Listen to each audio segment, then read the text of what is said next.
Antes que nada, buenas tardes a todos los que se están uniendo de las dos comunidades educativas, de la Dante y del Castelfranco.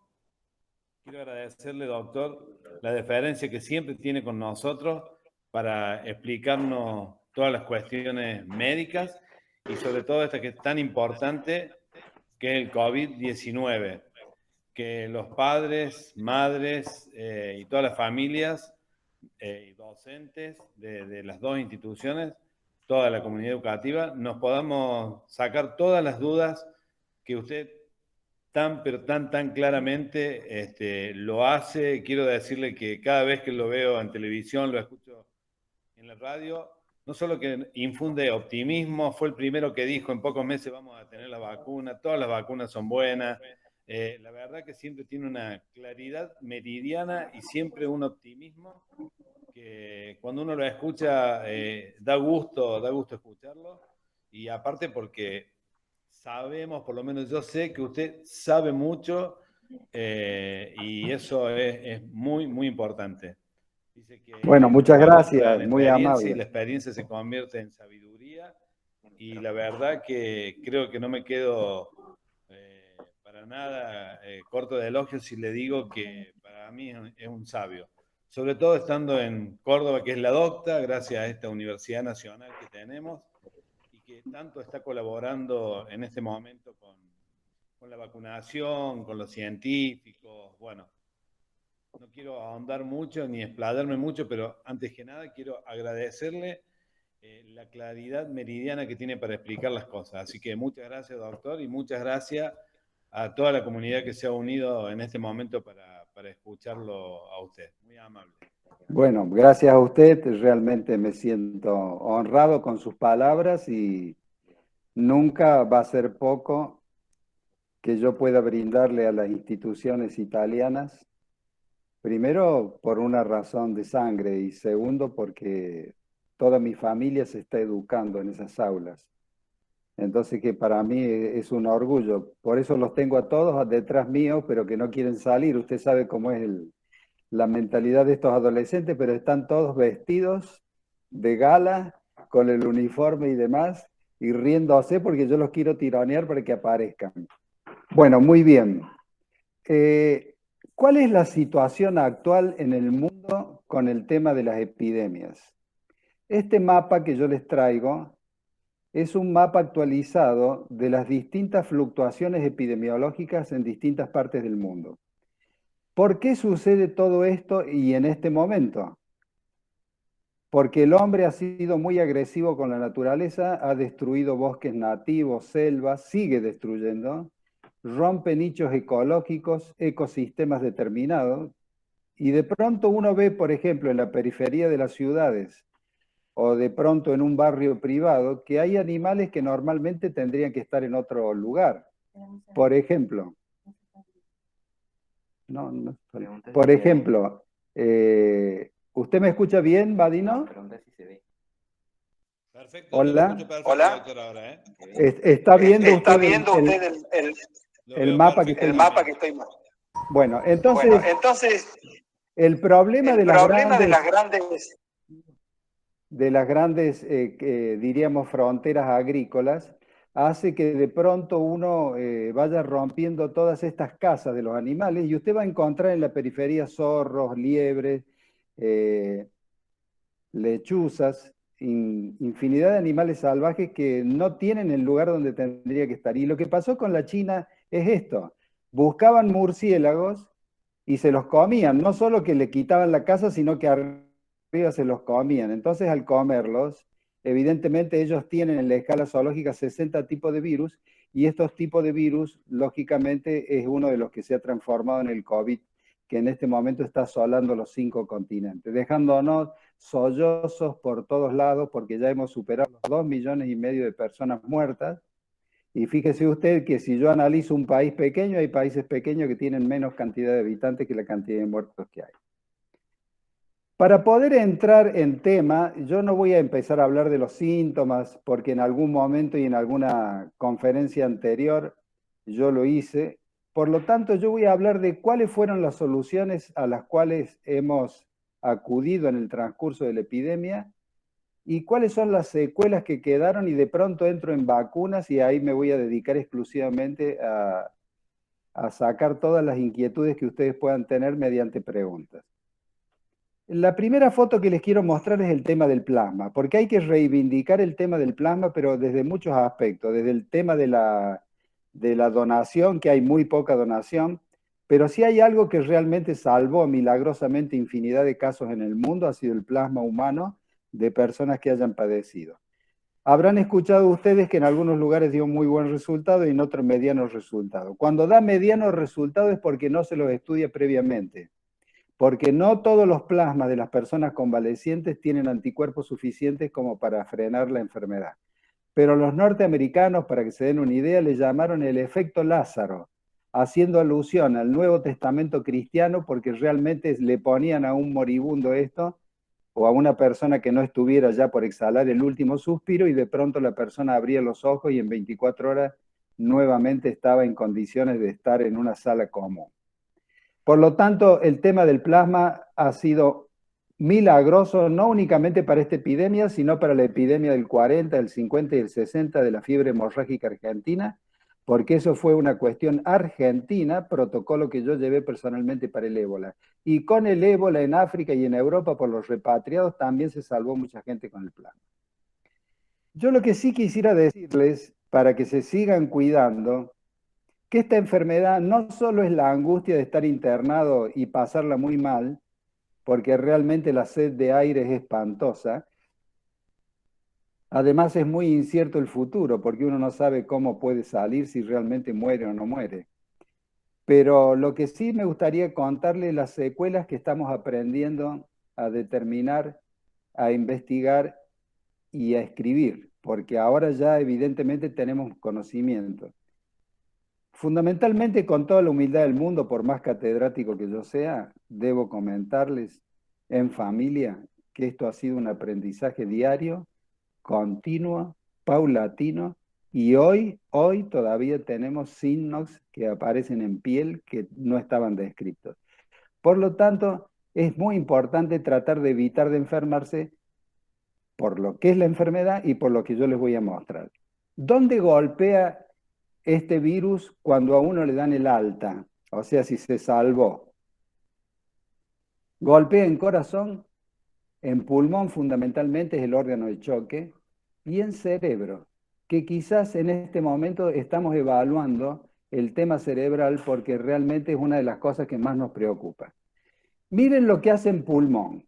Por más de que la persona haya superado el proceso, cuando vuelve a sus actividades cotidianas se encuentra con un pulmón que es un pulmón insuficiente.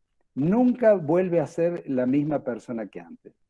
Y no es necesidad que haya estado internado, porque últimamente se han hecho estudios sobre los asintomáticos, que siempre la pasaron muy bien, y a los 2 meses, 3 meses, los asintomáticos, cuando le hacen una tomografía computada en un orden del 25%, tiene secuelas también. No secuelas tan graves, pero los pulmones no son los mismos de antes. ¿Qué es lo que más preocupa de la internación de estas personas?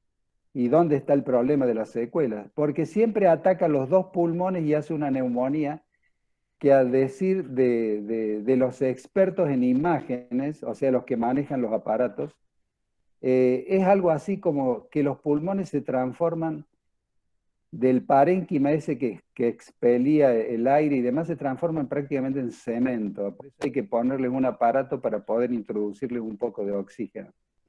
Y realmente lo que queda, si ustedes ven la fotografía que está, la de arriba es una radiografía común en el ángulo superior izquierdo, pero la de abajo es una fotografía del pulmón en un corte de tomografía computada, donde van a ver que hay un lóbulo que no existe más, ya quedó totalmente fibrosado. Eso nunca más va a lograr hacer lo que se conoce como hematemesis, que sería, o la hematosis, perdón, que sería el intercambio a nivel de los alvéolos de oxígeno y anhídrido carbónico.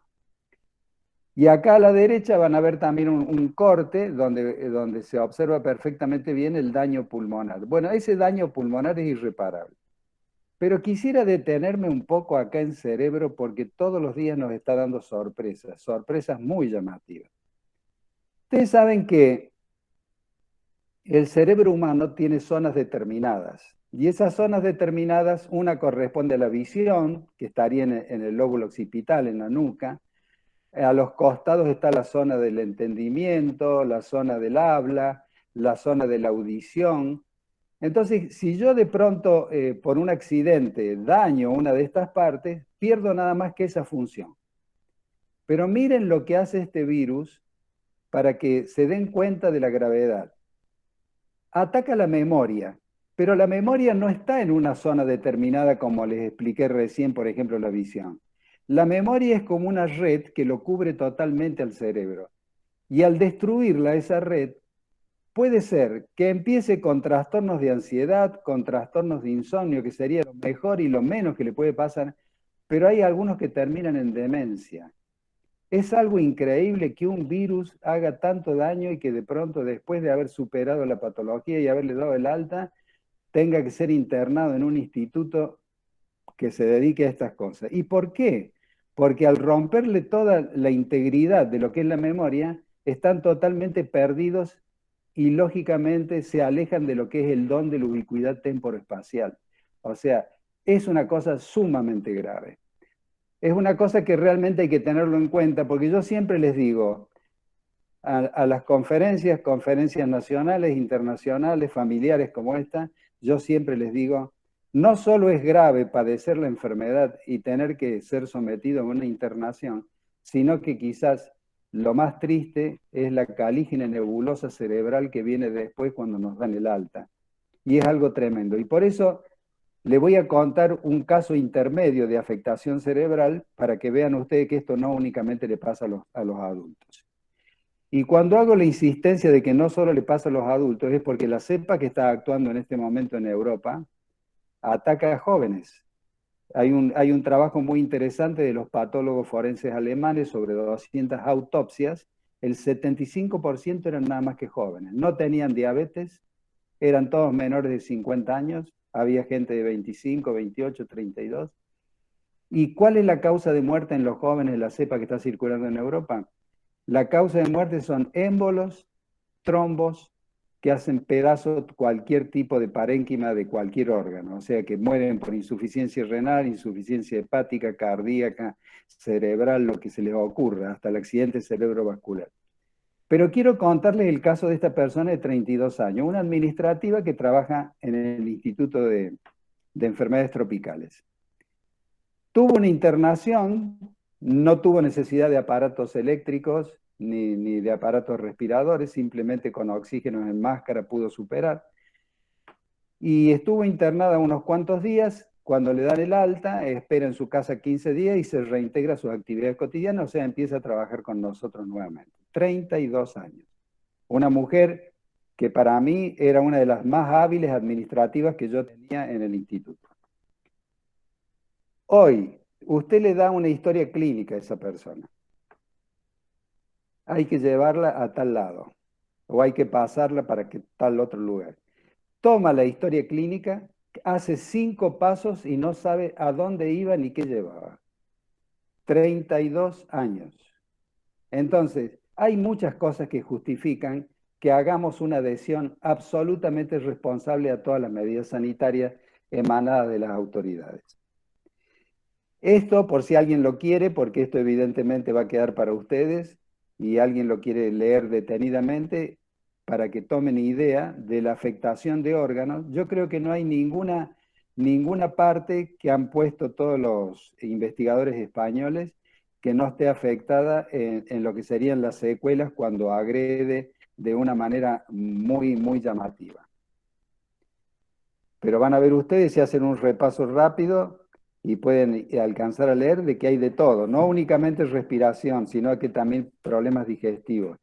Y fíjese usted que acá me gustaría contarles algo respecto a los temas digestivos y que siempre ataca y da diarrea, porque en algunos lugares del mundo, China, que fue la primera que lo hizo, los hisopos se hacen anales, no se hacen en boca o nariz como hacemos acá, sino que se hacen en el ano. Pero no únicamente por fuera, sino que hay que introducir un hisopo en el recto. ¿Y por qué? Porque lógicamente persiste la presencia del virus 4 o 5 días más en el aparato digestivo, en la zona rectal, que en la zona de nariz o en la zona de boca. O sea que los chinos en eso tenían razón. Lógicamente a mí cuando me preguntaron en presidencia, cuando me preguntaron acá en gobernación, si nosotros estábamos de acuerdo y valía la pena, le dije, mire, esto realmente es muy incómodo, hay personas que son pusilánimes, hay personas que de pronto por una cuestión de pudor no lo van a querer hacer, y si nosotros estamos demorando lo que demoramos para hacer el clásico en boca y nariz, imagínense ustedes hasta esperar que se desvistan y demás. Ahora, si alguien les pregunta si la prueba es efectiva, no hay ninguna duda de que es efectiva. Bueno, y ahora voy a entrar en las vacunas, y acá estoy seguro de que hay muchas dudas, porque normalmente siempre recibo inclusive de exalumnos y de gente que por interpósita persona a lo mejor les hace una pregunta porque tiene temor por una o tiene temor por otra. Esta es el Instituto AstraZeneca, y si ustedes ven aquí a la derecha en el ángulo inferior van a ver a un investigador inglés que se llama Edward Jenner. Les aclaro que el instituto que hace la vacuna de Oxford la hace en el predio de Oxford, en el Instituto Edward Jenner. O sea, en honor a este hombre. ¿Por qué? Porque este hombre en el año 1786, visitando, era un hombre muy sagaz, y él visitaba todos los lugares donde se ordeñaban vacas. O sea, él iba, él vivía en Berkeley, en Inglaterra, y él visitaba todas las ordeñadoras, porque le llamaba mucho la atención que las ordeñadoras tenían en sus manos pústulas. Entonces un día le dice a una de las ordeñadoras si le permitía romper una de esas pústulas o ampollas, o sea, romperla y ponerle el contenido de esa a un hijo que se llamaba Pix, el niño, que tenía 8 años.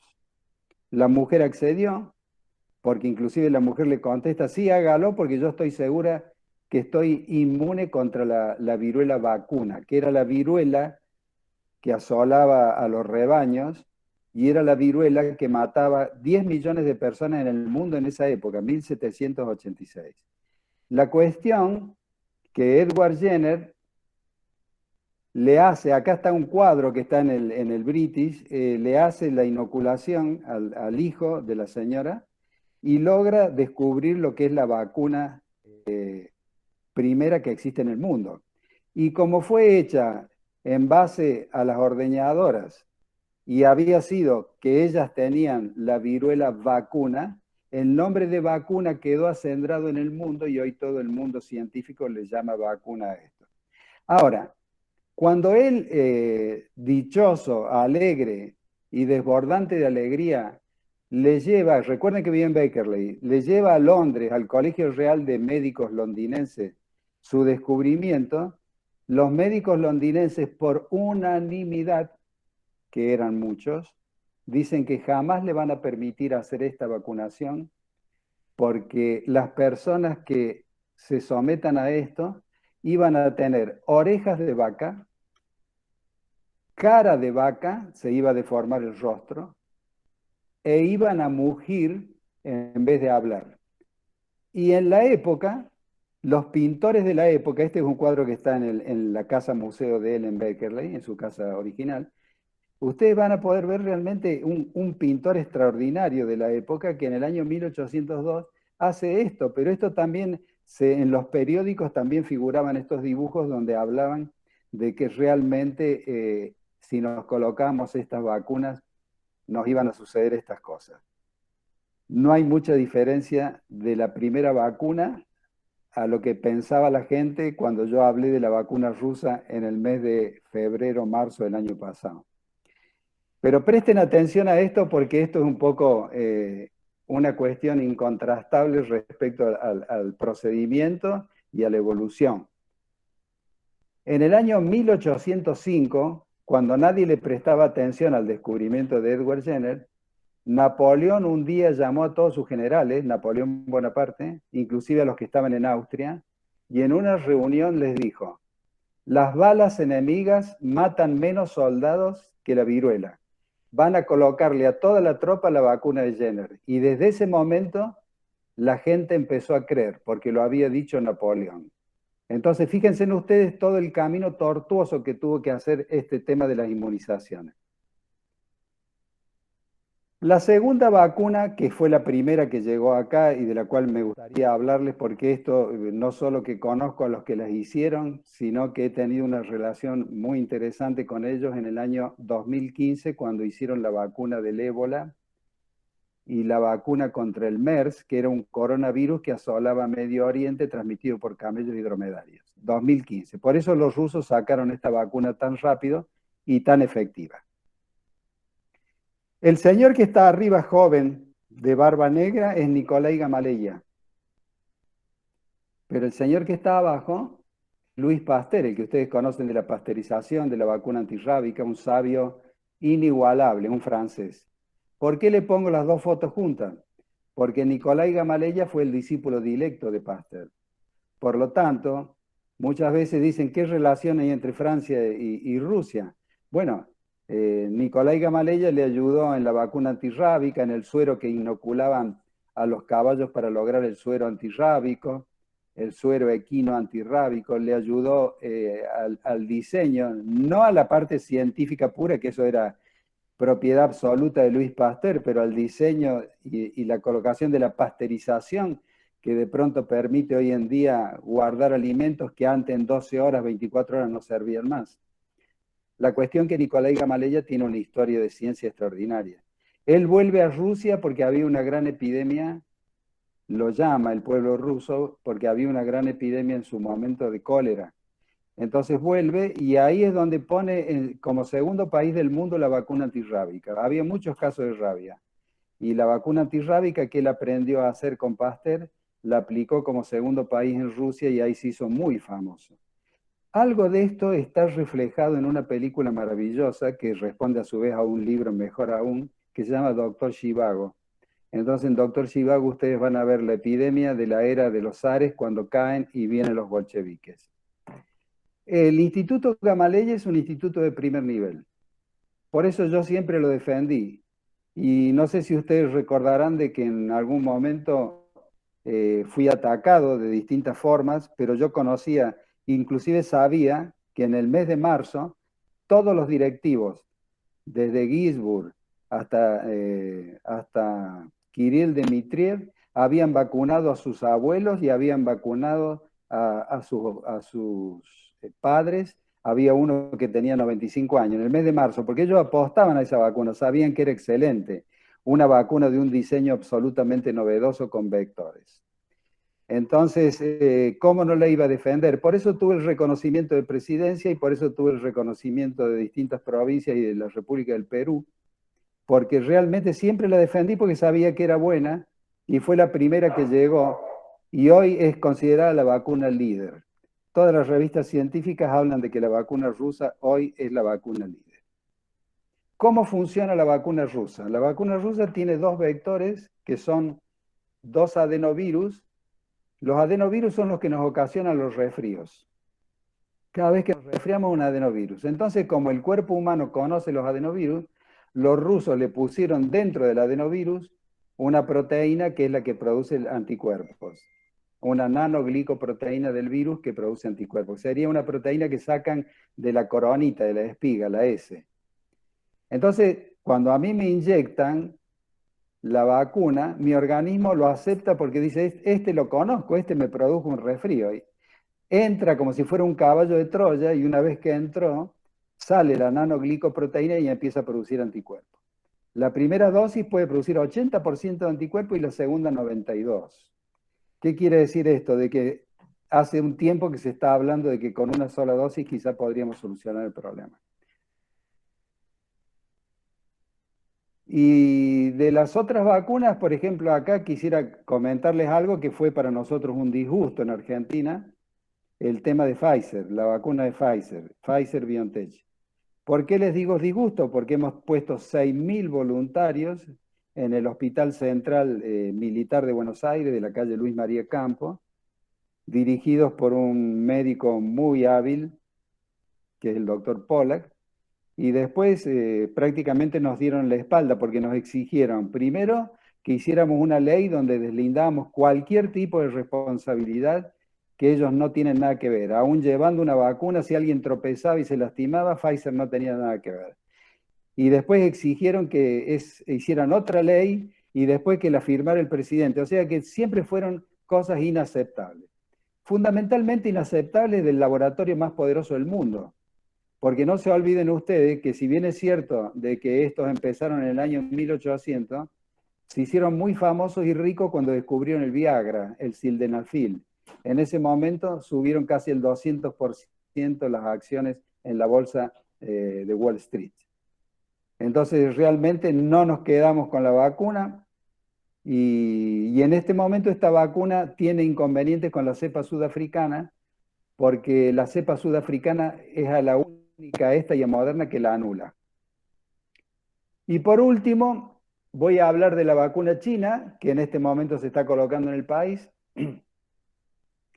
que también hubo muchos escarceos, especialmente en el ámbito comercial, porque nos querían cobrar $30 cada vacuna, y aparte de querer cobrarnos $30 cada vacuna, exigían que les compráramos 10 millones, o sea, y usted sabe que muchas veces no hay tanta disponibilidad, uno puede ir viendo, comprando y ofrecimiento, porque usted dice, bueno, deme 10 millones, páguelo, pero a lo mejor se lo van a entregar dentro de 5 meses, es preferible una que esté más cerca, como en el caso de la de AstraZeneca que se hace en Argentina. Bueno, la cuestión de que la China, de todos los diseños que hemos visto, la China es una vacuna clásica, es una vacuna antigua, o sea que es con virus muerto. Para que tengan una idea, la vacuna contra la poliomielitis que se inyecta, que es la vacuna de Jonas Salk, es a virus muerto. La vacuna que se usa contra el tétano, la vacuna que le ponemos a nuestros hijos contra la tos convulsa, son con bacterias muertas. O sea, es una metodología que da resultado. Evidentemente no sube tanto los anticuerpos, llega al 79%, las 2 dosis, siempre 2 dosis, llega al 79%, pero es una vacuna noble que está dando muy buenos resultados. Acá nosotros no la ponemos más allá de 60 años, pero en muchas partes del mundo, inclusive en Dubái, nos cuentan los colegas que la ponen sin ningún tipo de problema a personas que superen los 60 años. Por lo tanto, esta es la realidad de las vacunas hoy, pero estamos viviendo una situación comprometida en el sentido de que es mucha demanda y poca oferta. Pero han aparecido esta semana 10 vacunas nuevas que no tienen nada que ver con las que hemos descrito. Entre las vacunas nuevas hay 2 rusas que no tienen nada que ver con la Sputnik. Hay una de Johnson & Johnson norteamericana que es una sola dosis. Ha aparecido la CanSino, que es una sociedad de Canadá con China. Es una vacuna que sube hasta el 60%, 62% de anticuerpos. Si en algún momento alguno de ustedes se preocupa porque dice, che, ¿por qué una sube 95, la otra 92, o una 60 y la otra 70? Bueno, para aclararles el panorama y tranquilizarlos, les digo de que nosotros hemos puesto vacunas antigripales que subían nada más que al 52 o al 55. El objetivo es vacunar, vacunar, vacunar y lograr el efecto rebaño. Pero son todas buenas, las vacunas nunca le van a hacer daño. Y acá me quiero parar antes de terminar para poder estar atento a todas sus inquietudes en una cuestión que es muy curioso que nos está pasando a nosotros. Resulta ser que en el convenio que se hizo con AstraZeneca, Universidad de Oxford, con el Instituto Sigman de Buenos Aires de Pilar, era que Pilar hacía la vacuna, o sea, el alma de la vacuna, la esencia, la pasta de la vacuna, el líquido, y ese líquido se mandaba a México y en México se envasaba. El objetivo final era llegar a 173 millones de dosis para ser distribuida en toda Latinoamérica. Bueno, debo contarles que hay muchos millones de dosis que ya están hechos y están en México y no pueden ser envasadas por falta de vidrio. Escuchen por favor esto porque es una cosa insólita. Es una sustancia crítica en una época donde hay tanta demanda de frascos y demás, y entonces al no haber vidrio está todo parado el proceso. Argentina sigue produciendo todos los meses millones y millones, pero la AstraZeneca en este momento está, diríamos, parada por la falta de envase en México. De ahí que ustedes deben saber por qué la India, que es una sexta potencia mundial y es la mayor productor de vacunas del mundo, y acá les quiero contar algo que hace la cultura general de la India, nos ha mandado desde el Instituto Serum dosis que son las que estamos colocando hoy acá en Córdoba y en Argentina. Por el atraso que ha sucedido, es una forma de compensar el atraso que ha sucedido con el tema del vidrio en México. La India, quiero aclararle que es una potencia mundial de primer nivel. Tiene muchos bolsones de pobreza, es real, pero ellos nunca hicieron control de natalidad. Hoy tienen 1.400 millones de habitantes. Y Naciones Unidas dice que en el próximo decenio la va a pasar a China, que tiene 1.500 millones de habitantes.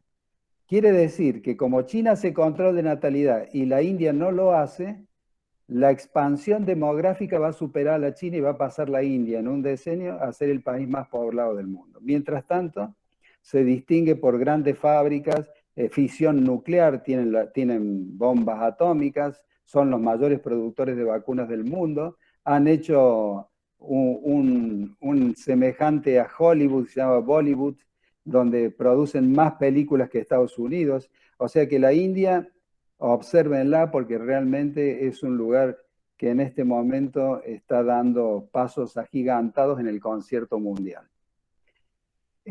Dos cositas del por qué hubo tropiezos con la vacuna inglesa. La vacuna inglesa es también con vectores, y los dos vectores son adenovirus, pero no adenovirus humanos, sino son adenovirus de chimpancé, de mono.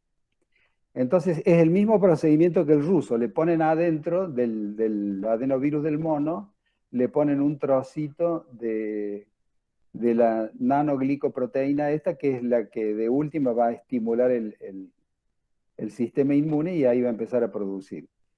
Ellos tuvieron problemas porque no podían subir la cantidad de anticuerpos. Entonces en un momento pensaron, ¿qué pasa si en vez de poner una dosis primera entera, pongo media dosis? Y aparentemente esa reducción fue la que mejoró la situación y por eso están en el mundo en este momento colocándose prácticamente en muchos países. Pero en general, la vacuna líder, que prácticamente llegó a 51 países con unos resultados inigualables, es la vacuna Sputnik. Aunque ustedes no lo crean, es una vacuna realmente estupenda. Por lo tanto, tenemos que percibir el mundo que depende del mercado. Y el mercado hoy nos dicen que es demanda. En el mes quizás de mayo o en el mes de junio van a entrar 88 vacunas más, porque yo siempre decía en todas las entrevistas y en mis escritos de los trabajos publicados de que eran 98 vacunas más. Ya entraron 10 esta semana. Entonces van a ser 88 vacunas más. Y en ese momento el mercado va a cambiar. Y ahí van a empezar a bajar los precios y nos van a ofrecer puesta en tal lugar. Van a decir, ¿usted quiere que yo le coloque la vacuna en Chumbicha, Catamarca?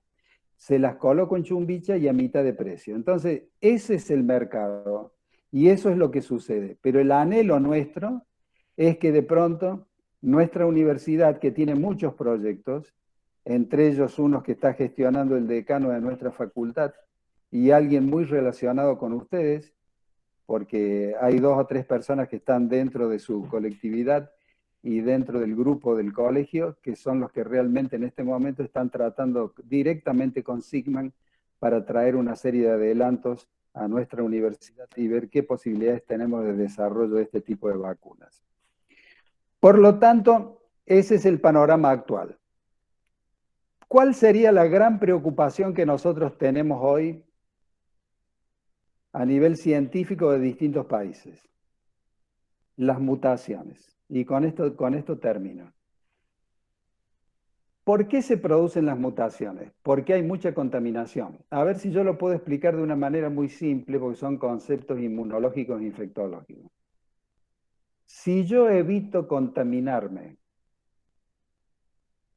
y evitar contaminarme, significa, significa que no entra el virus en mi cuerpo. Al evitar contaminarme, yo no le doy la posibilidad al virus que se reproduzca en mi organismo.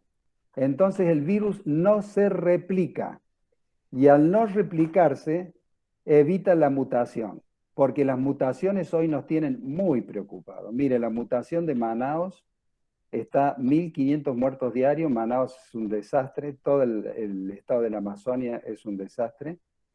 Y fíjese usted que la mutación de Sudáfrica ha anulado totalmente las vacunas ARN norteamericanas, prácticamente las baja un 30% de producción de anticuerpos, que serían la Pfizer y la Moderna.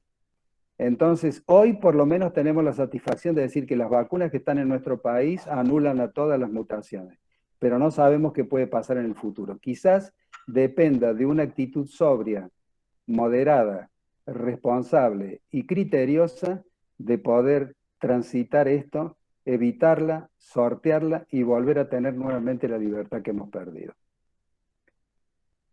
Y me despido con esto porque realmente es algo que siempre me impresionó. Vuelvo de nuevo a Luis Pasteur, el de la pasteurización, el de la vacuna antirrábica y el gran maestro de Nicolai Gamaleya. Poca ciencia aleja de Dios. Mucha ciencia acerca. Muchas gracias.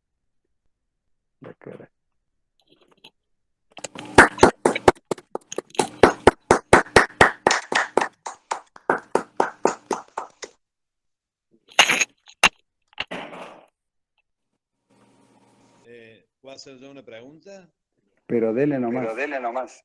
Mire, el otro día tuvimos también una charla del doctor Orchansky y hizo en sus comentarios que los chicos hasta 10 años no estaban contagiando. Y hoy leí que no contagiaban porque las cuerdas vocales todavía no estaban preparadas para expulsar tanto el virus.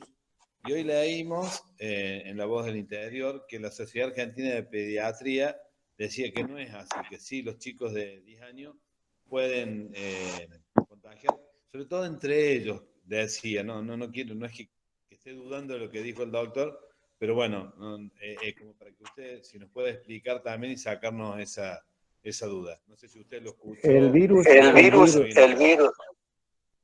normalmente se replica a partir de un lugar que es una enzima que normalmente los niños prácticamente no la tienen. Pero eso es para lo conocido. Ahora, todas las mutaciones que estamos viendo nosotros en el mundo han cambiado totalmente. O sea, yo no sé si alguien captó algo que yo dije al principio. O sea, por más catedrático que uno sea, y por más que haya escrito sobre esto y demás, es un aprendizaje, y se lo digo con toda la humildad del mundo, un aprendizaje constante, paulatino, diario. Nosotros hemos incorporado, no hace más de 7 días, signos de la agresión del virus en piel. No la teníamos. Y algunos aspectos que modificaban la lengua, que tampoco la teníamos. O sea que todos los días hay algo nuevo. Por eso a mí me gusta siempre tranquilizar a la gente y decirles, y esto es por una encuesta, voy a hacer alusión a 2 encuestas que son muy ilustrativas. Esta encuesta que les voy a mencionar es una encuesta de la provincia de Buenos Aires, que me la facilitó el doctor Rashid, que es un asesor de la provincia de Buenos Aires, que dice que el 65% de la población argentina se cuidó y se sigue cuidando. El 25% es un grupo de jóvenes indolentes, imprudentes, que les voy a explicar dónde está el error grande. Y hay un 10% que son los duros, que queman barbijos en el Obelisco, brindan por la muerte en Chapelco, burlándose de los argentinos esquiando, o de pronto los que nos trajeron el sarampión de nuevo, o los que desenchufan las heladeras donde están las 400 dosis de Olavarría. Bueno, ese grupo, el daño que nos hizo es irreparable. Pero ¿cómo actúa el joven? Y este es el comentario del ministro de Seguridad de Córdoba. La fiesta clandestina, cuando son desactivadas, por ejemplo, hace unos días desactivaron 17. Ese informe lo tengo. No tengo el informe de ayer, de antes de ayer no lo tengo. Pero hace unos días sí tengo el informe de 17 fiestas, de lo cual yo infiero que si se desactivaron 17 fiestas clandestinas, debe haber habido 200 en la provincia. Bueno, cuando salen les hacen un hisopado. Está la fuerza pública, están los del Ministerio de Salud, le hacen un hisopado. El 10% en una fiesta está contaminado, asintomático. El 12% en otra fiesta está contaminado, es asintomático. Ahora, ahí empieza el problema. No porque contaminan a los 200 o 300 que estaban en la fiesta, que es grave, sino porque vuelven a su casa porque no son independientes económicamente. Vuelven a su casa, cierran la puerta, tiran la bomba y se van a dormir porque están agotados. ¿Y en esa casa quién vive? Según el último censo, la mayoría de las personas viven o con los abuelos por déficit habitacional o viven con los suegros. Entonces tiran la bomba y así nunca vamos a poder frenar esto. Miren ustedes que nosotros estábamos más o menos tranquilos y de pronto ayer pega un salto la Bulaye, Balnearia, Río Cuarto y no puedo seguir porque lo voy a aburrir. Entonces quiere decir de que acá lo que hace falta es responsabilidad. El que se cuida no le pasa nada. Y habría que ver a todos estos chicos demostrarle, porque hay muchos que han demostrado que sí se puede ser coherente, pero hay muchos que evidentemente no nos ayudan. Y mientras no nos ayuden, esto va a demorar más. Y mientras más demore, lo único que van a tener mucho trabajo van a ser las pompas fúnebres. Porque a decir verdad, lo de Italia, lo de España, inclusive lo de acá, hornos crematorios que no daban abasto. Porque hasta eso, que ni siquiera se puede velar a nadie. Entonces, yo creo que llegó el momento de tomar las cosas con seriedad, porque esto implica seriedad fundamentalmente de toda la familia, no únicamente del matrimonio, sino de toda la familia. Y hay gente que lo ha entendido. Quería hacer la consulta de, cuando nosotros vamos al vacunatorio, por ejemplo, tenemos la opción de elegir cuál vacuna vamos a tener, por ejemplo, la rusa, la china, o eso no podemos elegir.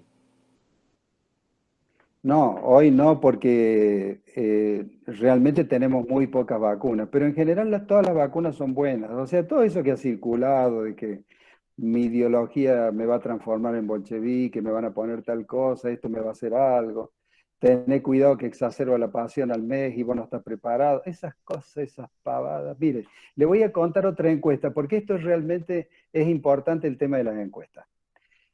Hay una encuestadora que hizo esta misma encuesta en el mes de septiembre del año pasado.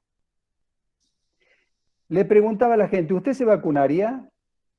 El 20% de Argentina contestaba que sí se vacunaría, el 80% rechazaba, pero con algunos argumentos insólitos. Después le hago la encuesta de los argumentos insólitos. Esa misma encuestadora hizo hace una semana la encuesta acá en Córdoba y en Argentina. Y la misma pregunta, ¿usted se vacunaría? Supera el 75% las personas que quieren vacunarse, desean vacunarse. Pero si eso es llamativo, más llamativo cuando le preguntan, ¿y qué vacuna elegiría usted? Y la mayoría elige la rusa. A la que le tiraron piedras, bombas y demás, ahora todos quieren la rusa. Pero en este momento no podemos elegir, son todas buenas. Pero no hay que preocuparse porque dentro de poco van a entrar muchas más. No creo que podamos elegir. ¿Saben qué momento vamos a poder elegir? Cuando nuestras obras sociales sólidas busquen la vacuna o las cadenas farmacéuticas económicamente sólidas compren la vacuna, entonces yo voy a poder ir a acudir a mi obra social o voy a poder acudir a esa cadena farmacéutica y decir, quiero que me ponga tal vacuna. Pero hoy a eso no lo podemos hacer. La única seguridad que le puedo dar de que una es mejor que otra.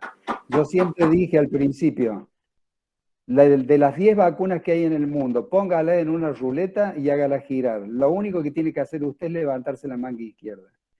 La que le toque es buena, lo va a inmunizar. No se va a morir, escuche esto, el vacunado no se muere por COVID y nunca lo van a internar. Usted con eso ya volvió a sus actividades cotidianas, pero se tiene que seguir cuidando. Muchas gracias. Buenas tardes. Mi consulta iba justamente a algo que mencionó recién. Entiendo que, digamos, en general, una vacuna cualquiera podría tener tres efectos. o disminuir la probabilidad de que una persona sana se infecte, o disminuir la probabilidad de que una persona infectada la transmita a la enfermedad, o disminuir la probabilidad de efectos graves, digamos, en las personas infectadas. Las vacunas que tenemos ahora actúan a esos tres niveles, solamente a uno. Digamos, mi duda práctica es cómo es el tema. Bueno, voy a tratar de explicárselo de una manera muy simple. Le voy a resumir 1000 hojas de inmunología e infectología. Preste atención. Cuando usted se coloca una vacuna, y la vacuna supongamos que es la china, que llega a 79.6 de efectividad de producción de anticuerpos, quiere decir de que usted tiene un 21%, 21.4 de padecer la enfermedad. O sea, lo cubre un 70 y pico y hay un 20 y pico que queda de posibilidad de padecer la enfermedad. Por eso se dice, usted si está vacunado, debe cuidarse porque puede enfermarse y a su vez si se enferma va a ser como un asintomático y va a contaminar a los otros. Esa posibilidad de contaminarse es la que le va a impedir a usted nunca morirse por esto, porque va a estar protegido, y nunca lo van a internar. O sea que no solo le evita la muerte, sino que le hace una situación nimia en su organismo que no va a padecer nada, lo va a transcurrir sin ningún tipo de problema, como un resfrío. Por eso las vacunas en general están actuando todas muy bien, pero tiene que quedar claro que todo aquel que tenga una vacuna, por más que tenga la rusa, que es el 92, y me quedaría un 8% nada más de posibilidades, o que sea la inglesa, que es un 80 y pico, me queda el 20, o sea, siempre me voy a tener que seguir cuidando, porque el virus está transitando constantemente entre nosotros. Y hasta que no logremos el efecto rebaño o el efecto manada, donde el virus choque con, diríamos, diques de contención, donde no pueda buscar, no encuentra gente, no encuentra vírgenes para infectar, entonces evidentemente vamos a tener que esperar y seguir cuidándonos. ¿Qué opino yo de los cuidados? Me da la sensación que el barbijo viene y se queda. Los médicos van a atender todos con barbijos. Nos ha llamado muchísimo la atención de que las planillas de todo el país de bronquiolitis, de neumonía y de bronquitis prácticamente están todas vacías. Quiere decir entonces de que cuando uno se cuida y cuida sus vías aéreas respiratorias, evidentemente hay muchas enfermedades que no entran. Dice que hasta los alérgicos están mejor. Y la prueba evidente de que el barbijo es una gran cosa, que hace muchos años, hace más de 15 o 20 años, que si usted visualiza un área peatonal de cualquier país asiático, va a ver de que el 20, el 25% transita por la calle con barbijo puesto.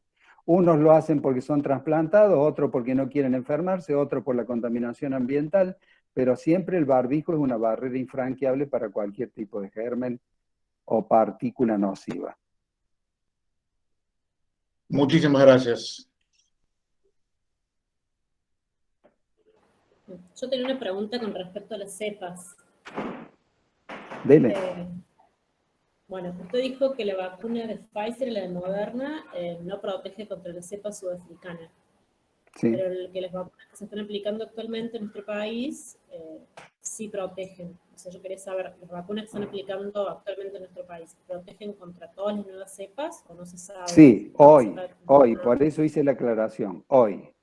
Ahora, si hay mutaciones diferentes o hay cambios radicales, porque el virus, vuelvo a decir lo mismo, mientras más permitamos de que el virus se divida rápido y proficuamente entre nosotros, el virus tiene más posibilidades de mutar. Entonces, si uno se cuida, hay que evitar y evita la mutación. No solo la enfermedad, sino la posible mutación. El virus quiere persistir, el virus quiere seguir. Y la única forma de seguir es mutando, por eso hay tantas mutaciones. La mutación de Kent, la mutación de Manaus, la mutación de California, la mutación de Inglaterra clásica, la mutación de Sudáfrica que empezó en Soweto. O sea, todas esas mutaciones.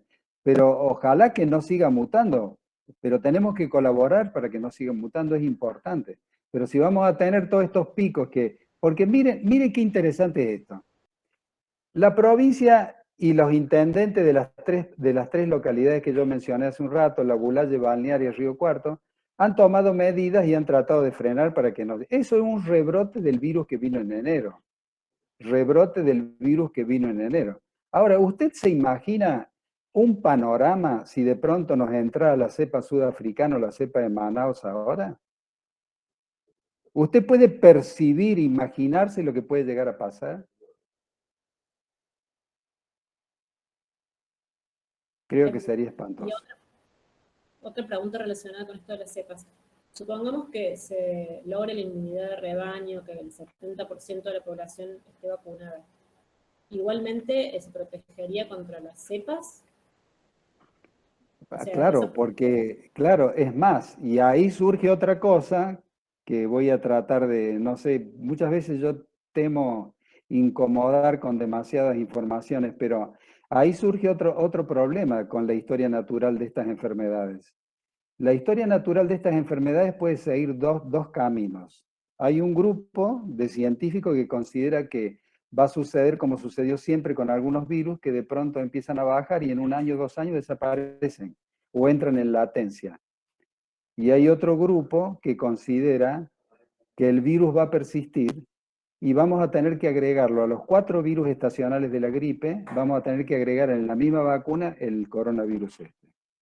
Entonces, el efecto rebaño más el cuidado ese extra que sería, entonces nos va a proteger a nosotros y evidentemente nos va a dejar volver a nuestra vida, porque convengamos que no sé cómo ha sido ustedes.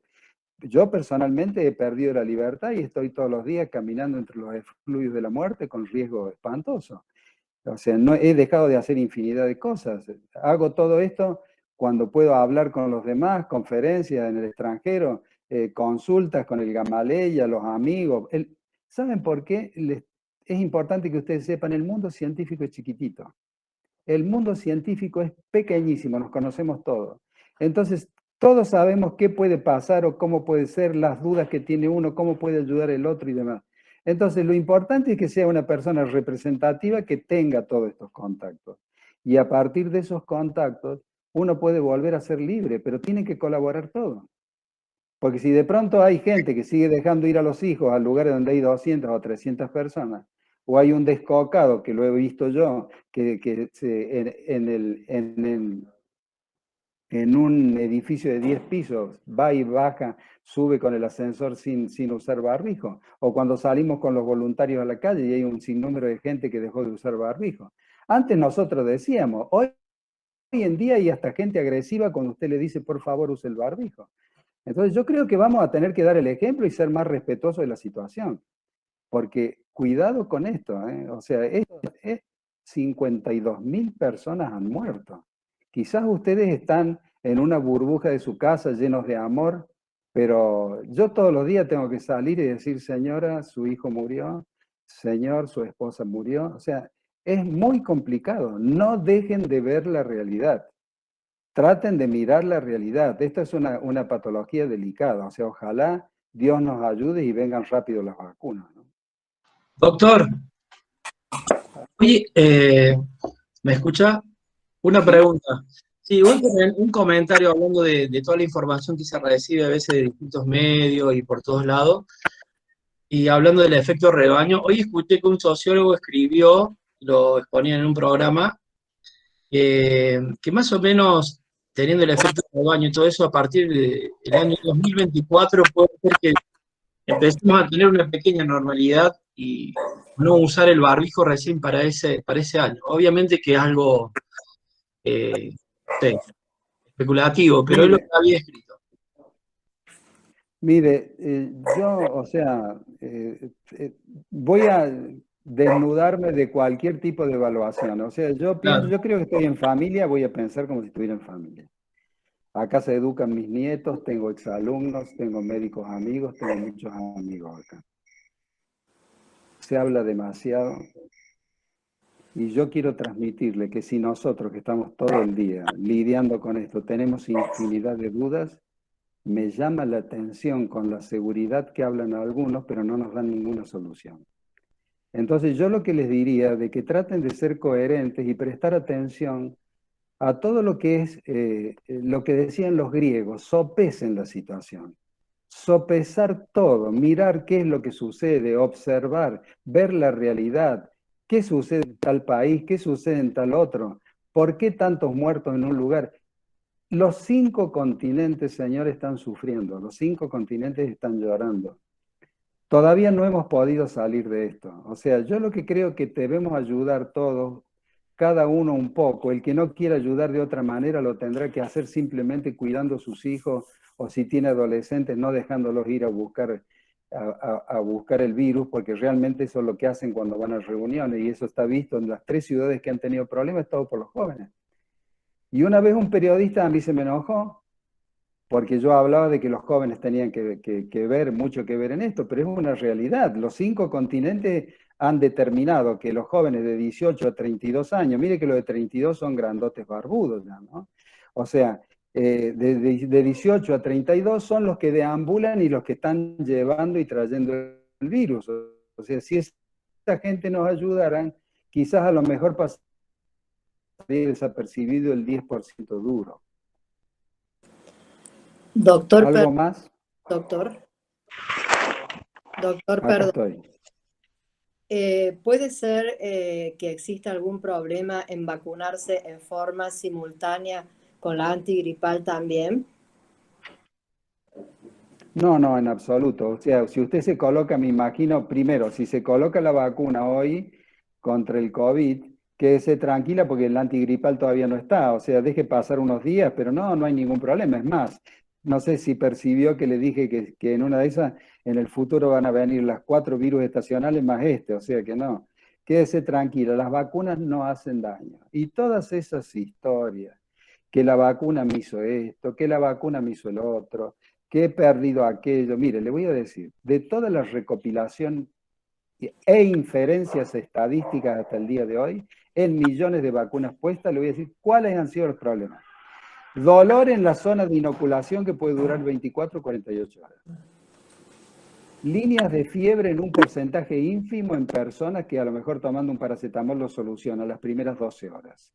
Cansancio en unos que dura 24 horas. No hay nada grave.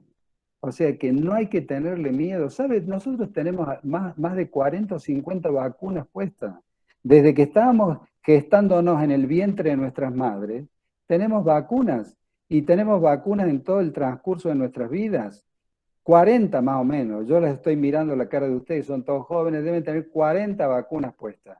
Entonces, ¿qué quiere decir esto? Que nunca nos hicieron daño, al contrario, nos sacó de la Edad Media. Si no existieran las vacunas y el agua potable, estaríamos todavía en la Edad Media. No tengan miedo, por favor. Si tienen posibilidad de vacunarse, ni lo duden, cierren los ojos, arranquen la manga, ni siquiera pierdan tiempo en levantarla y vayan a vacunarse. Gracias. Bueno, yo les voy a pedir disculpas porque hoy se cumple un año de la aparición del paciente cero y la universidad hace un programa a través de Canal 10 y nos ha pedido de que colaboremos con eso. Por lo tanto, quiero reafirmar el afecto que siento por toda la comunidad, que siempre voy a estar a disposición, que estoy muy agradecido por la educación que están recibiendo mis nietos, que realmente me siento de una manera muy agradable cuando entro al colegio y me encuentro con mis exalumnos, donde realmente el afecto es inigualable y de ambas partes. Por lo tanto, por favor, sigan cuidándose porque lo que menos quiero yo es que ninguno de ustedes tenga ningún tipo de problema. Los abrazo cariñosamente y les deseo lo mejor.